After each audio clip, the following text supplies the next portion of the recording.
오늘 함께 나눌 하나님 말씀은 누가복음 3장 1절부터 20절까지입니다. 누가복음 3장 1절부터 20절까지의 말씀. 본문이 조금 길지만 이해를 위해서 다 읽도록 하겠습니다. 교독을 하겠는데 제가 먼저 시작하겠습니다. 디베레오 황제가 통치한 지 15해 곧 본디오 빌라도가 유대의 총독으로 헤롯이 갈릴리의 분봉왕으로 그 동생 빌립이 이두레와 드라고니 지방의 분봉왕으로 루사니아가 아빌레네의 분봉왕으로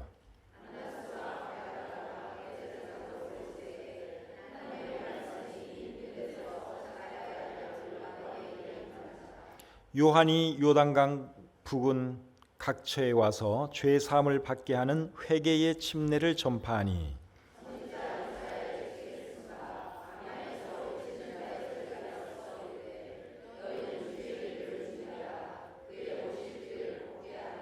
모든 골짜기가 메워지고 모든 산과 작은 산이 낮아지고 굽은 것이 곧아지고 험한 길이 평탄해질 것이요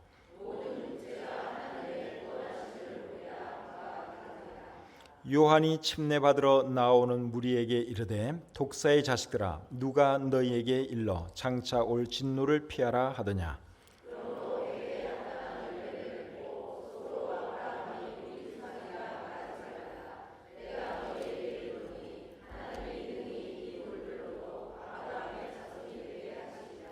이미 도끼가 나무 뿌리에 놓였으니 좋은 열매 맺지 아니하는 나무마다 찍혀 불에 던져지리라. 대답하여 이르되 옷 두 벌 있는 자는 옷 없는 자에게 나눠줄 것이요 먹을 것이 있는 자도 그렇게 할 것이니라 하고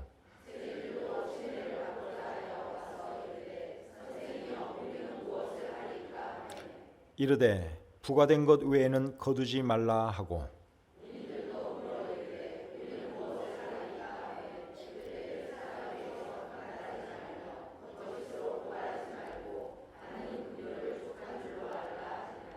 백성들이 바라고 기다림으로 모든 사람들이 요한을 혹 그리스도신가 심중에 생각하니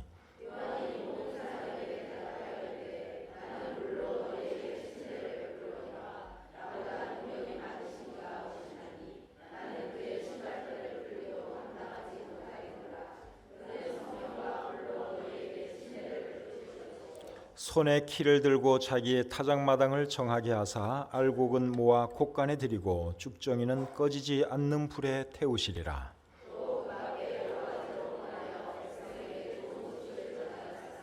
분봉왕 헤롯은 그의 동생의 아내 헤로디아의 일과 또 자기가 행한 모든 악한 일로 말미암아 요한에게 책망을 받고 그 위에 한 가지 악을 더하여 요한을 옥에 가두니라. 아멘. 하나님, 오늘도 저들에게 귀한 한날을 허락해 주셔서 감사합니다. 구원받은 은혜에 감사하고 하나님께서 우리의 모든 필요를 따라 공급해 주시는 그 은혜에 감사하여 오늘 하나님께 예배드리기 위해서 이 자리에 모였습니다. 지금 고개 숙여 기도하는 한 사람 한 사람 하나님께서 기억해 주시고 선대해 주시고 말씀으로 축복해 주시옵소서. 오늘 이 예배가 하나님께만 온전히 참 영광 받으시는 그러한 예배가 되게 하시고 또 우리에게는 큰 유익과 은혜가 넘치는 그런 시간 되게 해 주시옵소서. 모든 것을 주님께 의탁하오며 예수님의 이름으로 기도드립니다. 아멘. 자리에 앉겠습니다. 오늘 읽은 이 본문 말씀은 침례 요한에 대한 말씀입니다.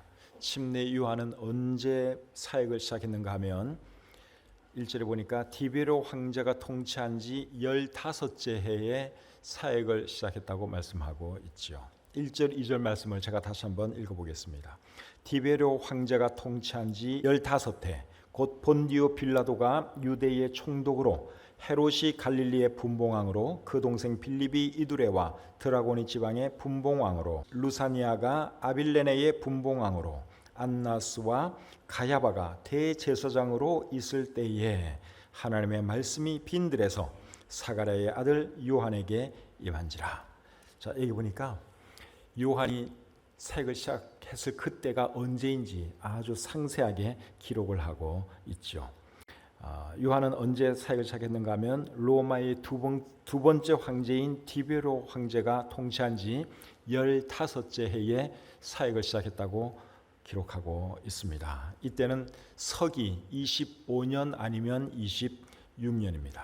그리고 그 당시 유대의 총독은 빌라도였다고 말씀해주고 있죠.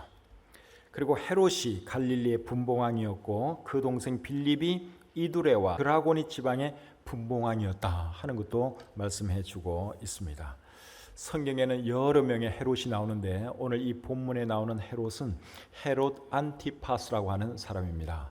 이 사람은 헤롯 대왕의 아들입니다. 헤롯 대왕은 또 누군가 하면 예수님이 태어났을 때 헤롯 왕, 아기 예수님을 죽이려고 애썼던 그 헤롯이 헤롯 대왕이고 오늘 본문에 나오는 헤롯은 그의 아들 헤롯 안티파스입니다. 그리고 분봉왕이라는 말은 한 지역을 다스리는 왕의 버금가는 주권자를 분봉왕이라고 합니다. 헤롯 대왕이 죽고 난 뒤에 이스라엘이 몇 개의 지역으로 나뉘어졌어요. 그리고 나뉘어진 그 지역을 누가 통치했는가 하면 헤롯 대왕의 아들들이 통치했습니다. 그리고 그 아들들을 성경에서는 분봉왕이라고 말씀하고 있는 거지요. 그리고 루사니아가 바빌레네의 분봉왕이었다 하는 것도 말씀해 주고 있는데 이 사람에 대해서는 그렇게 알려진 것이 없습니다. 그리고 그 당시에 대제사장은 누구였는가 하면 안나스와 가야바라고 말씀하고 있죠. 그런데 원래 대제사장은 몇 명입니까? 한 명이에요. 항상 왕이 한 명인 것처럼 대제사장도 항상 한 명입니다. 그런데 이때는 왜 대제사장이 두 명이었느냐? 원래 대제사장이 안나스라는 사람인데 로마 정부가 이 사람을 탐탁지 않게 생각을 했어요. 그래서 이 사람을 폐위시키고 대제사장직에서 내려오게 만들고 그의 사위 가야바를 대제사장으로 임명을 했습니다. 그러니까 실제적으로는 가야바가 대제사장인데 이스라엘 사람들의 마음속에는 여전히 안나스가 대제사장이에요. 그래서 전직 현직 대제사장 두 사람을 그냥 대제사장이라고 우리 성경이 기록하고 있습니다. 그래서 오늘 이 본문에 보시면 침례 요한이 사역을 시작했던 그 시대에 대해서 아주 상세하게 밝혀주고 있는데 이것은 무엇을 말하는가 하면 누가가 기록한 누가복음의 이 말씀이 정확한 말씀이다. 대충 쓴 것이 아니라 아주 정확하게 기록하고 있다 하는 것을 말씀해주고 있는 거죠. 그 다음에 우리 3절부터 6절 말씀 계속 보겠습니다. 요한이 요단강 부근 각지에 와서 죄 사함을 받게 하는 회개의 침례를 전파하니 선지자 이사야의 책에 쓴 바 광야에서 외치는 자의 소리가 있어 이르되 너희는 주의 길을 준비하라 그의 오실 길을 곧게 하라 모든 골짜기가 메워지고 모든 산과 작은 산이 낮아지고 굽은 것이 곧아지고 험한 길이 평탄하여질 것이요 모든 육체가 하나님의 구원하심을 보리라 함과 같으니라. 방금 읽은 이 말씀은 요한이 어떤 사역을 했는가 하는 것을 말씀하는 내용입니다. 침례 요한이 어떤 사역을 했는가 하면 사람들로 하여금 회개하게 만들고 그리고 회개한 사람들에게는 회개한 표시로 침례 베푸는 그런 사역을 했습니다. 오늘날 교회에서 행하는 침례는 어떤 의미가 있죠? 예수 그리스도와 함께 죽고 그리고 다시 살아났습니다 하는 의미가 있지요. 근데 침례 요한이 베풀었던 침례는 그런 의미 없고 회개의 의미가 포함되어 있습니다. 그러니까 회개한 사람들이 회개했다는 표시로 이제 침례에 순종한 것이죠. 근데 요한이 회개의 메시지를 전파하고 또 회개한 사람들에게는 침례를 베푼 그 행위는 결국 무엇이었는가 하면 메시아가 오실 길을 예비하는 행위였다 하는 것이죠. 4절 하반절부터 6절까지 말씀 제가 다시 한번 읽어보겠습니다. 광야에서 외치는 자의 소리가 있어 이르되 너희는 주의 길을 준비하라 그의 오실 길을 곧게 하라 모든 골짜기가 메워지고 모든 산과 작은 산이 낮아지고 굽은 것이 곧아지고 험한 길이 평탄해질 것이요 모든 육체가 하나님의 구원하심을 보리라. 여기 보니까 주의 길을 준비하라 그의 오실 길을 곧게 하라. 그렇게 이제 광야에서 외치는 자의 소리가 있었다 말씀을 하고 있는데, 여기서 말하는 광야에서 외치는 자의 소리는 침례 요한을 두고 하는 말입니다. 이 말씀은 침례 요한이 태어나기 700년 전에 이사야 선지자를 통해서 기록한 말씀이에요. 그런데 그때 이미 침례 요한이라는 사람이 나타나서 이런 사역을 할 것이다 하는 것을 성경에 기록하고 있다는 사실입니다. 그리고 여기 보니까 골짜기가 메워지고 또 낮은 산이 낮아지고 하는 이런 표현들이 나오는데, 이것은 이제 사람들이 메시아 맞을 준비하는 그것을 이제 시적으로 표현하고 있는 내용이죠. 그래서 침례 요한이 와서 회개의 메시지를 전하고 침례를 베풀고 하는 이 모든 것이 결국은 무엇을 위한 것이었는가 하면 메시아의 길을 예비하기 위해서 침례 요한이 이런 사역을 한 것입니다. 그런데 침례 요한이 침례 베푸는 사역을 했을 때 어떤 사람들은 회개도 하지 않고 그냥 와서 침례만 받으려고 했습니다. 자, 7절부터 9절까지 말씀 계속 보겠습니다. 요한이 침례 받으러 나오는 무리에게 이르되 독사의 자식들아, 누가 너희에게 일러 장차 올 진노를 피하라 하더냐. 그러므로 회개에 합당한 열매를 맺고 속으로 아브라함이 우리 조상이라 말하지 말라. 내가 너희에게 이르노니 하나님이 능히 이 돌들로도 아브라함의 자손이 되게 하시리라.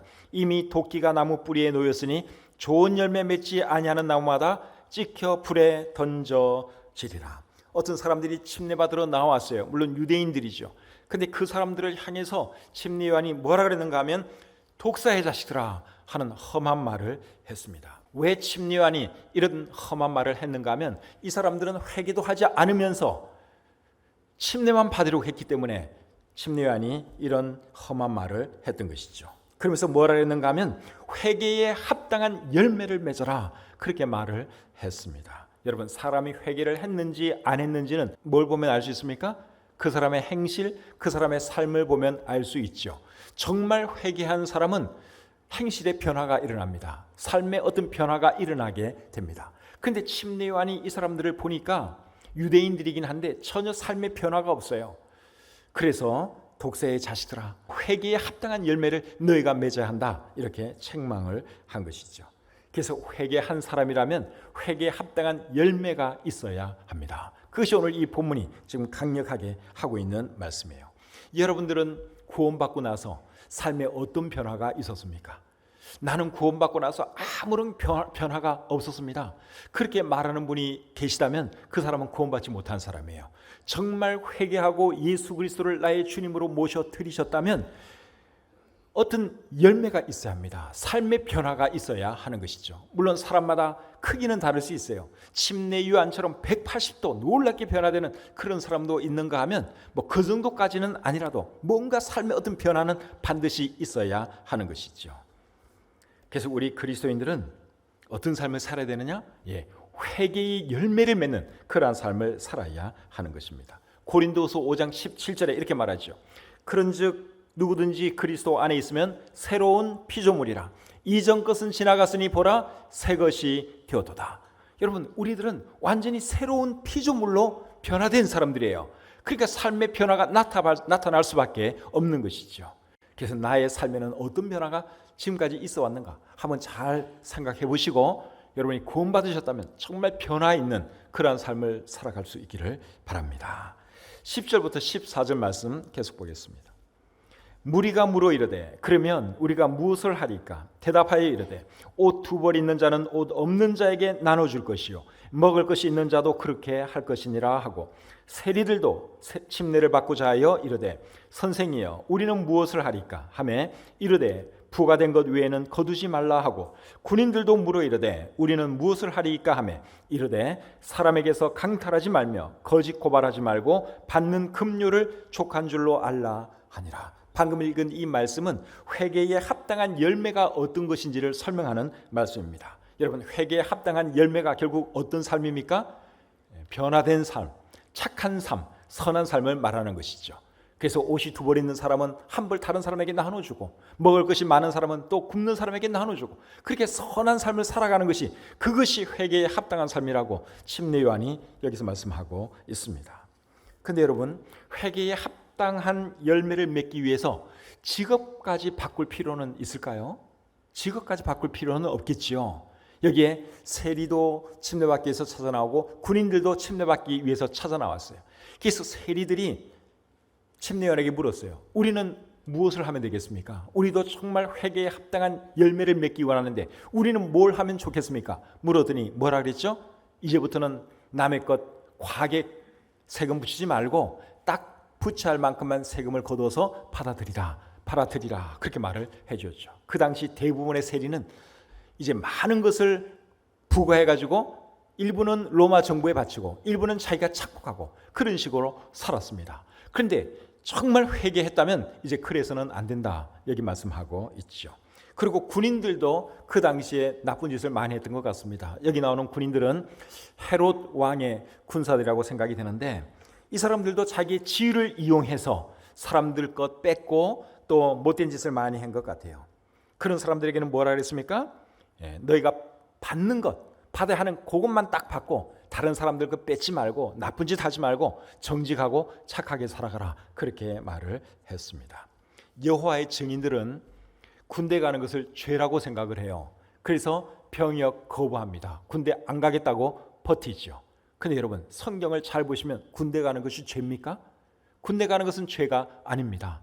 군대 가는 것이 죄였다면 군인들이 침례요한에게 찾아와서 우리는 뭘 해야 할까요? 그렇게 물었을 때 너희들 군복 다 벗고 이제부터 군인 하지 마라 그렇게 말을 했을 거예요. 그런데 군인 하는 것이 전혀 나쁜 것이 아니고 죄가 아니기 때문에 침례요한이 그렇게 말 안 하고 그냥 정직하게 살아가라. 너희들 받는 급료 그것만 그것 가지고 만족하면서 살아가라. 절대로 나쁜 짓 하지 말고 다른 사람 괴롭게 하지 말라. 그렇게 말을 한 것이죠. 우리 성경에 보면 위대한 하나님의 사람들 중에 군인들이 많습니다. 다윗도 군인 출신이고 여호수아 이런 분들 다 군인이죠. 사사들 다 군인들이었습니다.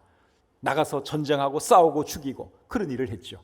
그런데 거기에 대해서 우리 성경이 절대로 정죄하지 않습니다. 자기 가정을 지키기 위해서 자기 나라를 지키기 위해서 자기 민족을 지키기 위해서 싸우는 거 그거는 정당한 행위죠.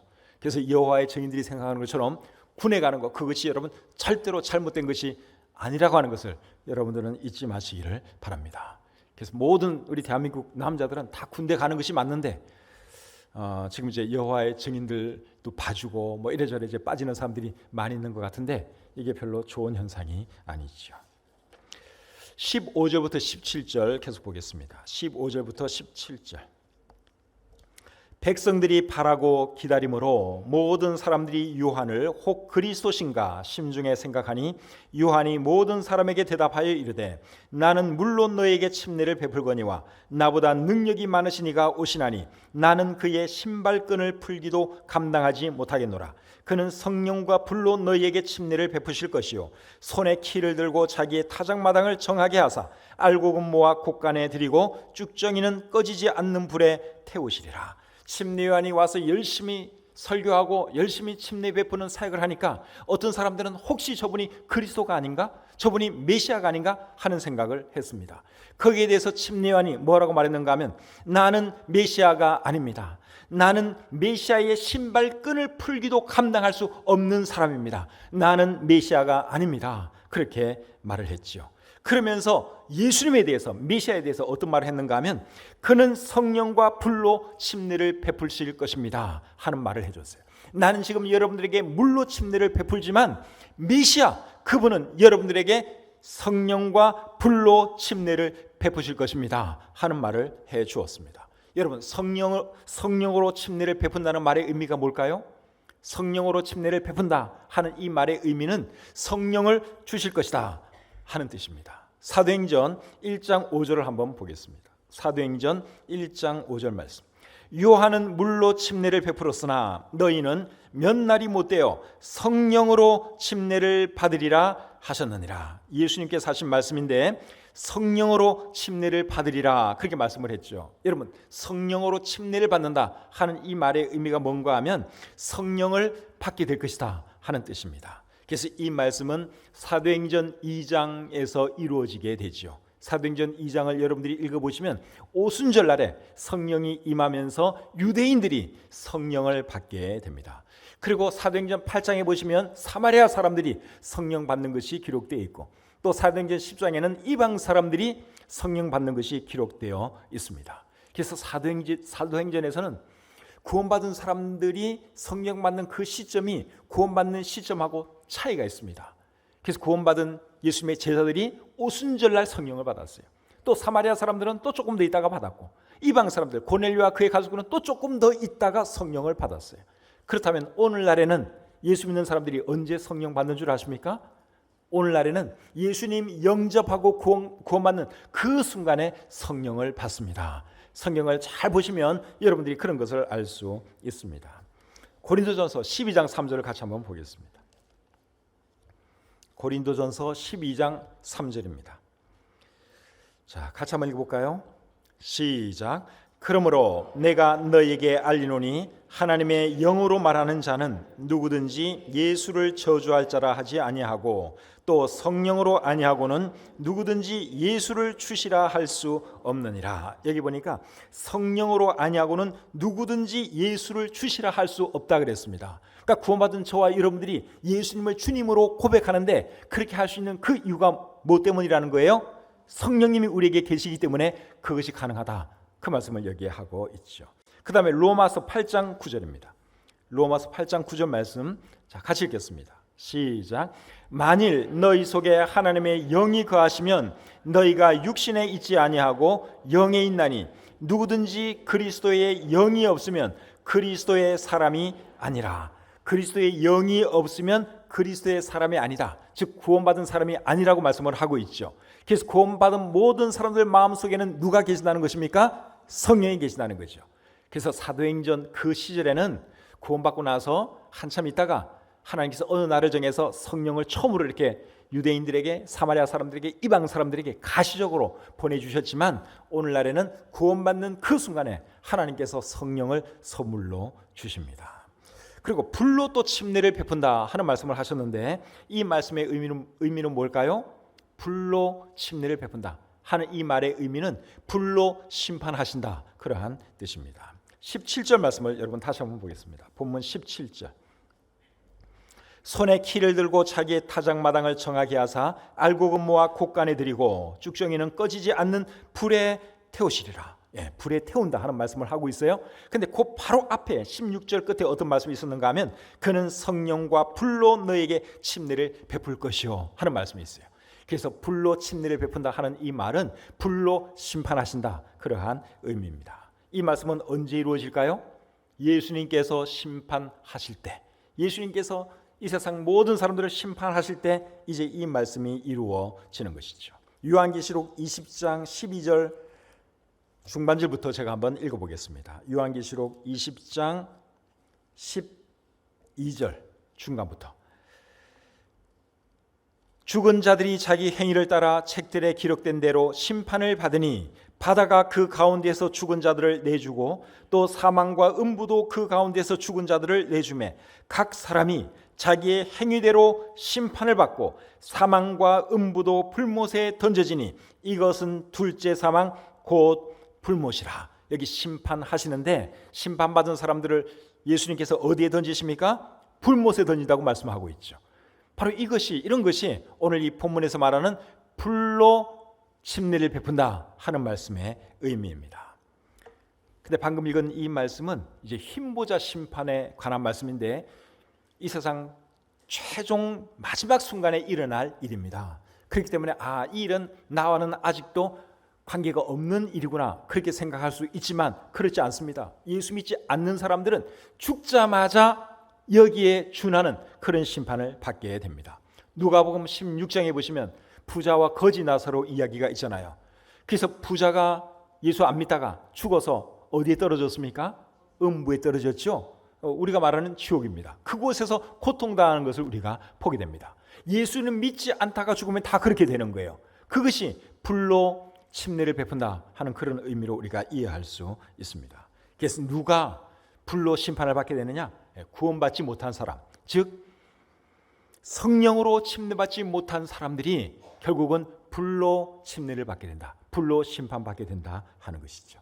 그러니까 이 세상 모든 사람은 성령으로 침례를 받든지 아니면 불로 침례를 받든지 둘 중에 하나는 받아야 돼요. 성령으로 침례받은 사람, 즉 성령 받고 구원받은 사람은 심판받을 필요가 없어요. 그런데 구원받지 못한 사람, 성령으로 침례받지 못한 사람은 결국 불로 심판을 당하게 됩니다. 둘 중에 하나 반드시 받아야 할 침례예요.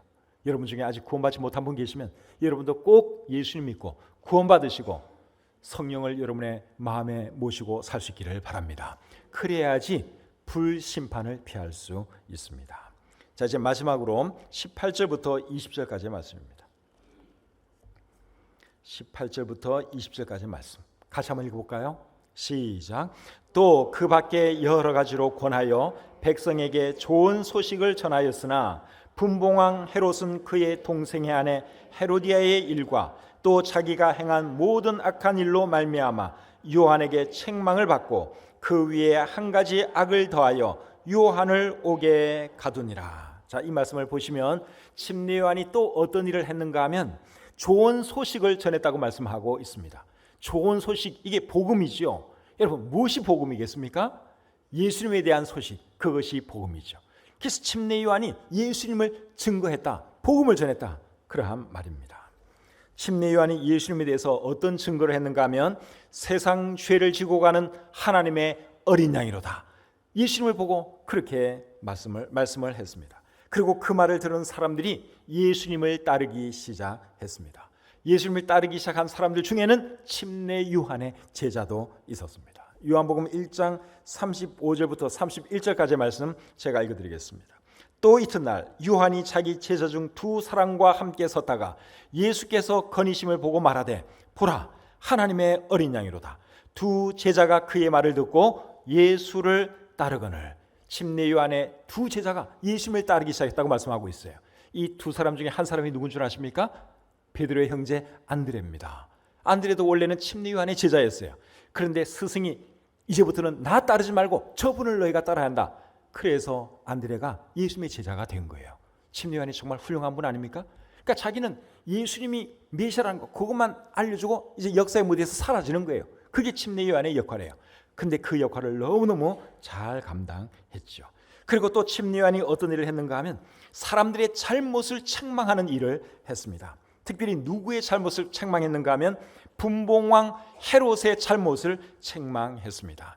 여기 분봉왕 헤롯은 헤롯 안티파스, 오늘 이 본문에 나오는 그 헤롯 안티파스입니다. 그 사람이 어떤 잘못을 저질렀는가 하면 자기 동생의 아내를 뺏어다가 자기 아내로 만들었어요. 정말 부도덕한 일을 했죠. 그래서 침례 요한이 헤롯 왕을 책망했어요. 당신이 한 그 일은 정말 나쁜 일입니다. 정말 부도덕한 일입니다. 그러면서 책망을 했어요. 그렇게 책망을 했더니 결국 침례 요한이 어떻게 되었습니까? 옥에 갇히게 됩니다. 그리고 감옥에서 목이 잘려 죽게 되죠. 그 말씀이 마태복음 14장 3절부터 12절에 기록이 되어 있습니다. 한번 읽어드리겠습니다. 전에 헤롯이 그 동생 빌립의 아내 헤로디아의 일로 요한을 잡아 결박하여 옥에 가두었으니 이는 요한이 헤롯에게 말하되 당신이 그 여자를 차지한 것이 옳지 않다 하였습니다. 헤롯이 요한을 죽이려 하되 무리가 그를 선지자로 여기므로 그들을 두려워하더니 마침 헤롯의 생일이 되어 헤로디아의 딸이 연석 가운데서 춤을 추어 헤롯을 기쁘게 하니 헤롯이 맹세로 그에게 무엇인지 달라는 대로 주겠다고 약속하거늘 그가 제 어머니의 시킴을 듣고 이르되 침례 요한의 머리를 소반에 얹어 여기서 내게 주소서 하니 왕이 근심하나 자기가 맹세한 것과 그 함께 앉은 사람들 때문에 주라 명하고 사람을 보내어 옥에서 요한의 목을 베어 그 머리를 소반에 얹어서 그 소녀에게 주니 그가 자기 어머니에게로 가져가니라. 이렇게 해서 여러분 침례 요한이 죽고 말았어요. 참 허무하게 죽었죠. 침례 요한이 사역을 한 기간은 제가 볼 때 1년도 채 안 됩니다. 1년도 채 사역하지 못하고 그만 감옥에 들어가더니 목이 잘려서 죽고 말았습니다. 그럼에도 불구하고 예수님은 침례 요한에 대해서 뭐라 그런 줄 아십니까? 여자가 낳은 자 중에 침례 요한보다 더 큰 자가 없다 그랬습니다. 그러니까 모든 여자들이 낳은 사람들 중에 가장 위대한 사람이 누구라는 말이에요? 침례 요한이라는 말이에요. 1년도 사역을 채 못한 사람이에요. 뭐 큰 교회를 세우거나 큰 교회를 목회하거나 그런 것도 아니에요. 뭐 수많은 구름대 같은 사람들 앞에서 설교하거나 그런 것도 아니에요. 그런데도 불구하고 여자가 낳은 사람 중에 침례 요한보다 더 큰 사람이 없다고 말할 정도로 예수님이 침례 요한을 칭찬해 주었습니다. 여러분, 침례 요한이 위대한 이유가 뭘까요? 침례 요한이 위대한 이유는 다른 거 없어요. 하나님께서 맡겨주신 그 사명을 잘 감당했기 때문에 그가 위대한 사람이 될 수 있었던 것입니다. 세상에서는 돈 많이 벌고 높은 자리에 올라가고 그렇게 한 사람을 성공한 사람이라고 말합니다. 그런 사람들을 우러러보고 그런 사람들을 향해서 박수 쳐줍니다. 아, 당신 정말 성공했네요. 정말 돈 많이 벌었네요. 정말 높은 지위까지 올라갔네요. 당신은 성공한 사람이다. 세상은 그렇게 말합니다. 그런데 여러분, 우리 성경은 어떤 사람을 성공한 사람이라고 말하는 줄 아십니까? 하나님의 뜻을 행하고 하나님께서 맡겨주신 사명을 잘 감당한 사람을 성공한 사람이라고 말씀해 주십니다. 여러분, 연극 배우에게 있어서 성공이란 뭘까요? 연극 배우에게 있어서 성공은 왕 역할을 하는 게 성공일까요? 아니면 부자 역할을 하는 것이 성공일까요? 그렇지 않죠? TV에 나오는 탤런트들, 연극 배우들의 성공은 뭔가 하면 연출자, 감독이 맡겨준 그 배역을 잘 감당하면 그 사람이 성공한 사람이에요. 그럼 그 사람 뜨는 거예요. 연기 잘하면. 왕 역할 맡았다고 해서, 부자 역할 맡았다고 해서 그 배우가 성공하는 것이 아닙니다. 신하 역할을 맡았어도, 거지 역할을 맡았어도 감독이 하라고 한 그 역할을 잘 감당하면 그 사람 박수 받는 거예요. 그 사람이 배우로서 성공하는 것입니다. 여러분, 우리의 인생 무대에 있어서 우리의 연출자, 우리의 감독은 누구시죠? 하나님이시죠? 그러면 어떤 사람이 성공한 사람이냐? 부자가 성공한 사람이 아니에요. 왕이 성공한 것이 아닙니다. 하나님께서 맡겨주신 그 배역을 잘 감당한 사람, 하나님이 살라고 한 삶을 잘 살아낸 그 사람을 하나님께서는 너는 성공한 사람이다, 그렇게 말해주는 거예요. 그래서 여러분, 침례 요한이 다른 것 때문에 성공한 것이 아니라 하나님께서 맡기신 그 배역을 잘 감당했기 때문에, 잠깐 인생의 무대에 나왔다가 금방 사라졌어요. 1년도 사역을 못하고 사라졌으니까 잠시 하다가 사라졌어요. 그런데도 불구하고 이 사람이 너무너무 훌륭하게 자신의 배역을 감당한 거예요. 그래서 예수님이 여자가 낳은 자 중에 침례 요한보다 더 큰 자가 없다, 그렇게 말씀을 해 주신 것입니다. 여러분들은 뭐가 성공이라고 생각을 하십니까? 여러분도 나름대로 성공하기 위해서 지금 열심히 살고 있죠? 근데 여러분, 세상 사람들이 생각하는 그런 성공 추구하지 마시고 하나님이 생각하시는 그 성공, 그런 성공을 추구하시는 여러분들이 되시기를 바랍니다. 하나님께서 나에게 맡겨주신 그 일이 뭘까? 그것을 늘 생각하시고 어떻게 하면 내가 그 역할을 더 잘 감당할 수 있을까? 어떻게 하면 내가 하나님께 더 큰 영광 돌릴 수 있을까? 늘 그 생각하시고 살아가면 언젠가 여러분들이 주님 앞에 섰을 때 하나님께서 여러분들을 칭찬해 주실 줄 믿습니다. 착하고 충성된 종아, 네가 정말 잘했다. 정말 내가 너에게 맡겨준 그 일, 네가 정말 잘 감당했다. 내가 너에게 큰 상을 내린다. 우리 주님께서 그렇게 말씀해 주실 것입니다. 그러나 하나님의 뜻과 관계없이 나의 행복만을 위해서 돈을 목적으로 열심히 살아가는 그런 인생은 하나님이 전혀 관심 없습니다. 그리고 여러분들이 세상 떠날 때도 돈 조금 더 모으고 덜 모으고, 조금 더 높이 올라가고 조금 더 낮게 올라가고, 그거 전혀 문제 없습니다. 전혀 중요한 것이 아닙니다. 우리가 하나님 앞에 다 설 사람들인데 하나님 앞에 섰을 때 너는 정말 인생을 멋지게 살았다, 주님께로부터 칭찬 듣는 저와 여러분들이 다 되시기를 주님의 이름으로 축복합니다. 기도하겠습니다. 하나님 아버지, 침례 요한을 통해서 많은 도전을 받습니다. 세상의 명예를 추구하지도 않았고 부를 추구하지도 않았고 세상의 권력도 추구하지 않았습니다. 오직 하나님께서 맡겨주신 그 사명에 충실하다가 이슬처럼 사라진 침례 요한이지만 우리 주님께서 그를 크게 칭찬해 주는 것을 우리가 봅니다. 하나님, 우리도 그러한 삶을 살아가게 해 주시옵소서. 세상 사람들이 생각하는 그런 성공을 추구하는 것이 아니라 정말 하나님께서 인정해 주시는 참된 성공, 그런 성공을 우리 모두가 추구하며 살아가게 해 주시옵소서. 예수님의 이름으로 기도드립니다. 아멘.